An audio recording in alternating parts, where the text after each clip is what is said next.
La première session ordinaire du Conseil départemental de concertation et de coordination de l'Ouémé au titre de l'année 2025 s'est tenue à la préfecture de Porto Novo ce mardi 18 février sous la direction de la préfète Dr Marie Akotrosu. Nombreux sont-ils ces acteurs des parties prenantes à marquer de leur présence cet événement. Au cours de cette première session ordinaire du CDCC, plusieurs communications seront présentées et certains problèmes spécifiques seront analysés. En ce qui concerne les problèmes spécifiques, nous avons 1. Les difficultés rencontrées par les agents de la mairie d'Adjara admis à la retraite au niveau de la Caisse nationale de sécurité sociale. 2. Les litiges frontaliers entre les communes, notamment celles d'Adjara et les communes limitrophes. 3. Toujours dans le même ordre, les crises liées aux litiges territoriaux entre les arrondissements de Ronviguet et d'Afamé dans la commune de Bonou, etc. Mesdames et messieurs, pour garantir la réussite de la présente session, nous devons adopter des attitudes essentielles telles que l'écoute active, l'ouverture d'esprit et le respect mutuel.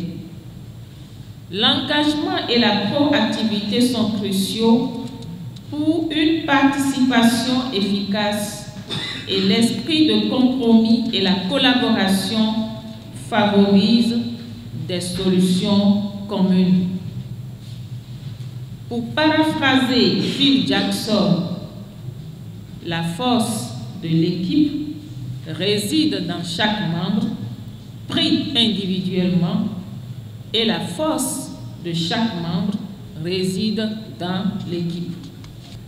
Je m'en voudrais de terminer mes propos sans exprimer au président de la République du Bénin, son Excellence Patrice Talon, et tout son gouvernement, les vives et sincères reconnaissances des populations de l'Ouémé.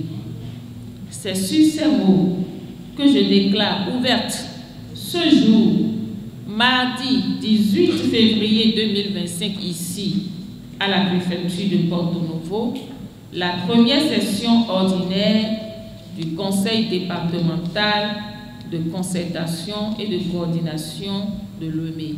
S'en sont suivies des communications sur des thématiques essentielles telles que la présentation des réformes dans l'organisation, le fonctionnement et les procédures internes de l'ANIP, ainsi que la restitution de l'analyse genre du projet Cascade. Des présentations qui ont captivé l'attention des participants, qui ont également eu l'occasion de partager leurs réflexions, révélant ainsi une volonté commune de tracer des perspectives d'avenir pour la construction d'un département inclusif. Ce qu'on peut retenir des communications, c'est qu'au niveau de l'ANIP, ce n'est pas une obligation pour vous d'aller dans les mairies, surtout dans les mairies à statut ordinaire pour aller faire le travail.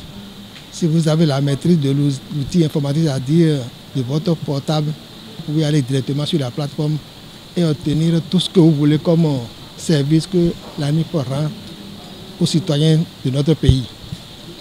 Pour le projet Cascade, ça parle de la nutrition. Au niveau des problèmes spécifiques, il y a le problème surtout des problèmes frontaliers.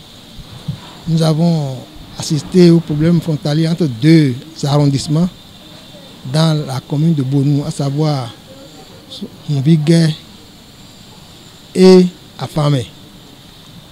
Ce qui a retenu à ce niveau, c'est que le problème de limite au niveau des communes, il faut que l'État prenne ce problème-là au sérieux.